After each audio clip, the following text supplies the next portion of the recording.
There's exactly one confirmed recording of Alexander Graham Bell's voice. It sat in a museum for nearly a century, and no one on Earth could play it. Here's how that happened. After patenting the telephone, Bell was constantly getting sued. So as his lab in Washington experimented with recorded sound, he sealed his work in tin boxes and stashed them at the Smithsonian, evidence in case he ever had to prove what he'd invented and when. And the experiments happening inside that lab were crazy and fascinating. They recorded onto wax, copper, cardboard, and in 1884 they did something that seemed to defy reality. They took a photograph of sound. Someone spoke into a device that made a beam of light flicker along their voice, and that flickering beam traced a wavy line onto a spinning disc coated in chemicals. The shape of that wave is the sound, frozen on glass, a picture of somebody saying the word barometer.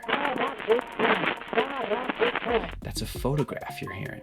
Over the years, Bell handed the Smithsonian hundreds of these experiments, some of the earliest audio recordings on the planet, with no safe way to actually play them because the machines were all gone. The media was so fragile that touching a needle to one of these would destroy the actual thing you're trying to hear. Then, researchers going through the collection found a loose piece of paper, a transcript of a recording in Bell's handwriting dated April 15th, 1885, and it matched one wax disc carrying the same date and three initials, AGB. A physicist scanned that disc with a beam of light, mapping every groove without anything ever touching it. Then, software played that map back. Same trick that rescued the oldest recording of a human voice that I covered a few days ago. Bell spends most of the recording reading numbers. It's just a clarity test, but at the very end, he identifies himself. You are my heart, Alexander Graham Bell.